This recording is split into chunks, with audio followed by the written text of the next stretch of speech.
Hey fellow vault dwellers, it's Angry Turtle, and today we are taking a closer look on Nuka Launcher in 2024, and the reason for that is that, at least for now, most likely for a limited time, it's available again through the Atom Shop bundle. Easy to miss it, because it just says in the bundle Nuka Launcher, and on the picture you can see a gun that may be mistaken by a skin for a gun. You can apply different skins for it, like I changed it, that's already a Nuka Launcher with a different skin, because it's a unique legendary. It is not a skin, it's a craftable. If you need one yourself, after you purchase Atom Shop bundle, if you access your weapons workbench, you will find it under launchers on the bottom. On top is auto grenade launcher. On the bottom, there is something very similar, but as well very different. It's a Nuka Launcher, and it's more than you can see in here. So that's the original Nuka Launcher skin. That's how it's looked like when you choose to craft it. The crafting, of course, requires legendary modules, 2 to be exact, and some other resources. Now, what you will not be able to tell straight away is a hidden effect. So it's basically a 5-star legendary effect. First star is 2-shot. Second star is a limb damage. This one is absolutely useless. Third star is weightless, very handy. Fourth star is damage to mole miners. And fifth star, not visible, is 90% increase fire rate, which is huge. Fire rate of 30 compared to auto grenade launcher, fire rate of 16. 90% higher fire rate.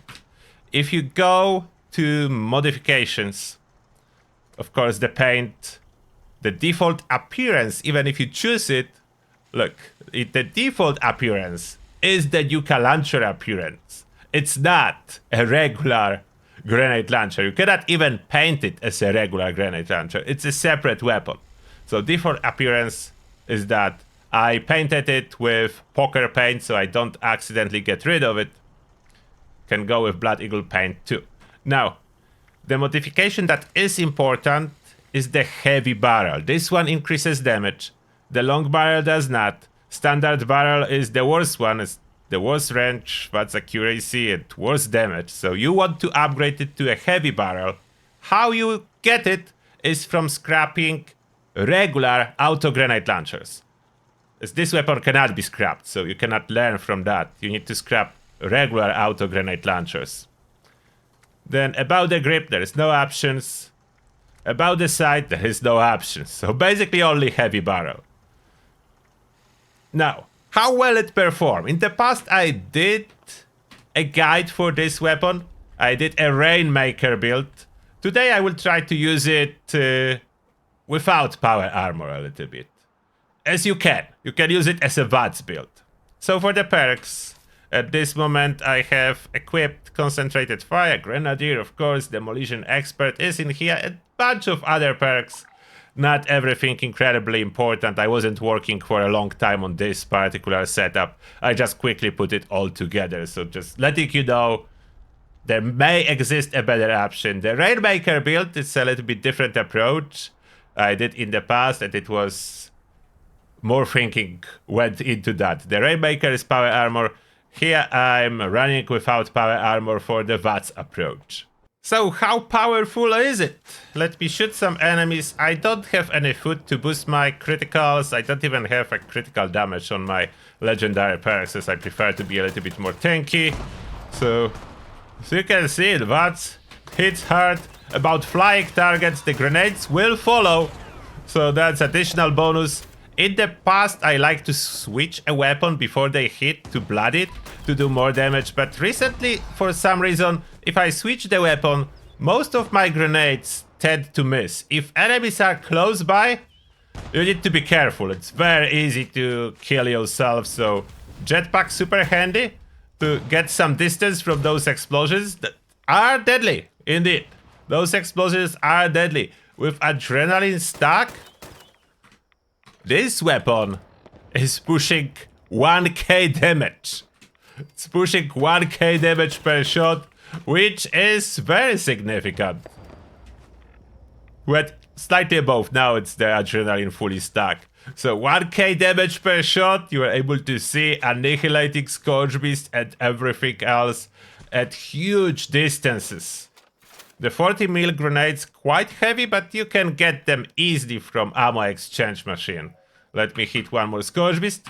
And as well, what is the Rainmaker option is just shooting up and waiting for those grenades to fall. So if there are any Scourge over there, I can choose to shoot upwards with a little bit of a spread around the area. Then I can do that trick with equipping Blooded Weapon. Oh, I didn't even hit a Scourge. So those grenades will hit harder. I don't do it if I'm attacking flying creature now, but I can do it for Rainmaker option. So make it rain. I killed some Scourge by making it rain. There are some Scourge that need additional encouragement. Without power armor, unfortunately, I have no use out of stabilized. Normally stabilized help. Now, the flying beast. Let's shoot her a little bit more. And the grenades hopefully will chase her. Let's see. Yeah, there we go. Chase. There we go. And even more grenades. So that's how beautiful this weapon is.